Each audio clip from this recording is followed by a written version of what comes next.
You want to see the worst mistake most veteran anime watchers make when recommending anime to beginners? This is what it looks like. Hey Sensei. NANI?! You're an anime fan, right? Yeah, I watch anime. What's up? Happening? Everybody stay calm. What's the procedure, everyone? What's the procedure? I've been thinking about getting into anime. Do you have any recommendations for someone just starting out? Let him cook! Let him cook now! Let him cook! Yeah, you should start out with One Piece. It's a really good anime. It's actually my favorite of all time.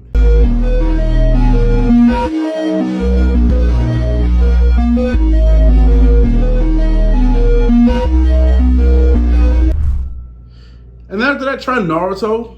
And then obviously Naruto Shippuden after that.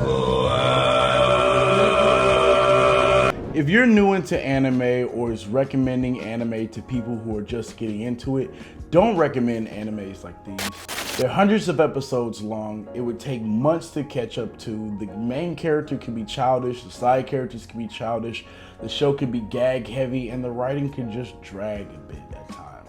I'm Sensei Roshi, and that's why today we're going to be talking about 5 anime that I would recommend to beginners.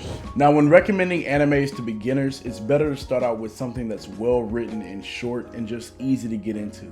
And that's why at the number 5 spot, we have Samurai Champloo.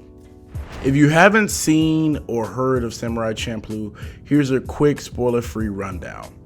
The anime is about an outlaw swordsman, Mugen, who meets up with a very skilled wandering swordsman, Jin, and they get roped into helping this young girl, Fu, get her revenge on another samurai that smells of sunflowers. This anime sits at a whopping 26 episodes. All the characters are likable, the story is great, and the soundtrack is literally so goated. It started the entire genre of lo-fi hip-hop, and I love lo-fi. So I'm telling you, I actually really love the soundtrack to this show. It's currently rated at an astounding 4.9 stars out of 5 on Google and an 88% fresh rating on Rotten Tomatoes. If you're new into anime, you want to get a feel for how serious the medium could be while also having good humor and balanced story, this is an anime you could not go wrong with. Also, if you want to recommend this anime to a friend, I assure you they will most likely love it. Now, before I get into Vinland Saga, I just want to give a quick disclaimer about this anime. Real talk, the show is phenomenal, it's very well written, but I just want to give a quick disclaimer. The first 4 episodes of the show are a little slow, but after that it picks up and it keeps rolling in avalanches into this giant masterpiece of a show. Quick rundown of the anime. During the height of the Viking era, a little boy named Thorfinn stows away on his father's ship. His father gets killed on their journey to England, and Thorfinn swears vengeance against the man who killed his father by joining their band of mercenaries, hoping one day to duel the man who killed his father. Now, I cannot stress to you enough how good the writing of this show is. It's probably not only one of the best animes ever written, but also one of the best shows ever written. I would actually put this show in terms of just writing among that of like Breaking Bad or Better Call Saul or Peaky Blinders. I am 100% not exaggerating on that. This anime's second season is just wrapping up on Netflix, so it's currently sitting at about 48 episodes. It's also ranked 4.7 stars out of 5 on Google, and it has a 100% fresh score on Rotten Tomatoes. So if you're new into anime or just recommending anime to someone new, you would be doing a massive disservice by not mentioning this show. But if you are recommending this show to someone, make sure to let them know that the first 4 episodes are kind of slow. Just get past the first 4 episodes and I promise you, you'll love it for real. I've never met anyone who said they didn't like Code Geass. I've only ever had one complaint about the show, and that is the animation style is just quote unquote too gay. Squeeze me? Oh no, you did. Now don't get me wrong, the way these characters talk and move are a bit theatrical and over the top at times. But that's actually my favorite thing about the anime, because it makes it more memorable in my opinion. If you're looking for a good anime to get into and you're not really worried about the animation affecting your sexuality, here's a rundown of the series.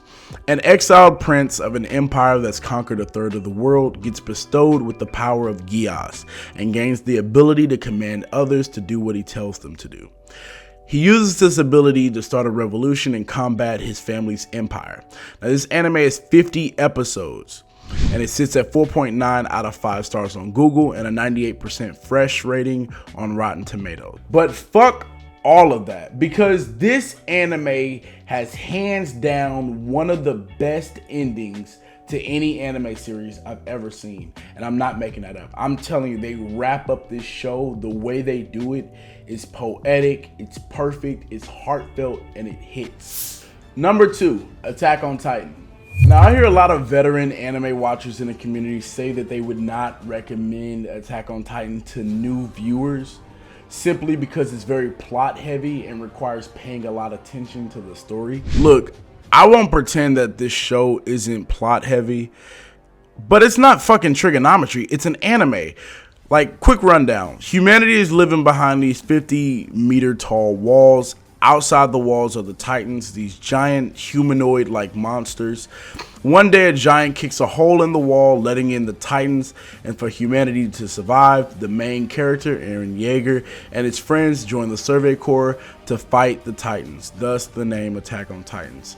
That's the most I can say about the anime without really spoiling it, because, I mean, anything past that would be spoilers. But this anime is very well paced.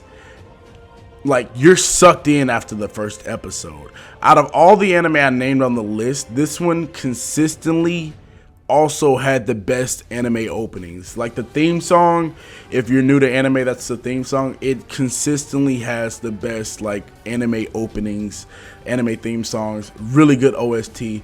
I mean, I would be willing to bet you $5 by the 5th episode of this show, you'll be shouting Jäger from like your couch, like while the opening plays. I promise you, like, it's so good. And also it's such a suspenseful show. It's one of those shows anyone can die at any time, kind of, but I mean, they're not really heavy in plot armor, I would say that. I don't feel like they are. It's really suspenseful. You love all the characters. Like, I can't think of any character that I hated other than one specific character, and her name is Gabby. And you'll have your own opinion about her, but I'm not really gonna get into it.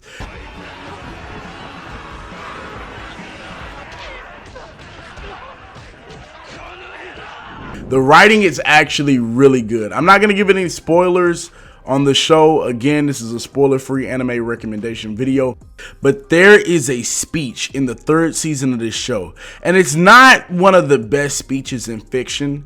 It is the best speech in fiction, not in anime, in fiction. I won't say anything else like about it. I will not spoil it, but you'll know it when you see it. This anime currently sits at 88 episodes and is stated to be, it's going to be 89 episodes once it's completed.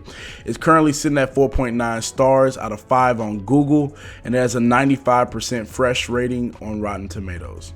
So if you or a friend are looking for a thriller, suspenseful, action-packed anime, I would totally recommend this. You wouldn't go wrong with it. And at number 1, we have Death Note. If being new to anime was like going to a restaurant you never been before, Death Note would be the chicken tenders on the menu. It's extremely safe, you're gonna like it, and you won't really have a problem with it. Like, I could almost guarantee that you would like Death Note. By the 1st episode, you're hooked, and for some crazy reason, if not, the 2nd episode would absolutely hook you. I mean, if you're not hooked by the 1st episode, that 2nd episode is coming in like, it got you. Light Yagami, a genius high school student, gains a notebook called the Death Note. It grants him the ability to kill anyone in the world just by writing their name in it. He uses the book to start killing criminals, to rid the world of crime and create peace under the guise of being known as the righteous Kira. All the while, the world's greatest detective, L, is tasked with finding Kira and bringing him to justice, creating honestly the best cat and mouse game in history, as whoever gets discovered first dies and the winner becomes the new face of justice. This entire show has you on the edge of your seat from start to finish. It is a thrill ride. This anime is a small anime. It's at 37 episodes. The pacing is phenomenal because of just how much tension is in every episode. The writing is smart and it knows how to grab your attention so well you'll be on the edge of your seat for a fucking tennis match. It sits at 4.9 out of 5 stars on Google and has a 100% fresh rating on Rotten Tomatoes. But you could forget all the ratings because you getting it personally from Sensei Roshi to watch this show. I would bet money that you like this show. I'm talking put your cash app in the comment section type of bet money. There's no way you just wouldn't like it. Even if you like action, if you like thriller, if you like smart writing, if you like whatever, it's got it. And I've never met anyone who didn't like Death Note, ever. There's nothing bad I could even say about it. So if you're new into anime and you're looking for something to check out, you should definitely check out Death Note. And I gotta tell you, it was perfect. Perfect. Everything, down to the last minute details. Now, after going over this entire list, to put this list into perspective, the combined episode total on this list is 250 episodes. One Piece is currently at 1,053 episodes. So you could rewatch all the shows on this list 4 times before ever catching up to the episode count of One Piece. And that is why it's better to start off with smaller animes that are well written and grab your attention much faster. Also, with the animes on this list, you could really just put them on a wheel, throw a dart at it, and you won't regret whichever one it hits. If you made it this far into the video, I want to say thank you. We just hit 1K on the channel and we're not stopping there. Comment below which animes you would recommend to beginners because I will do a part 2 and I'd like to know your input. And I might add them into the second part. Subscribe for more anime content like this. I love you guys. Sensei out.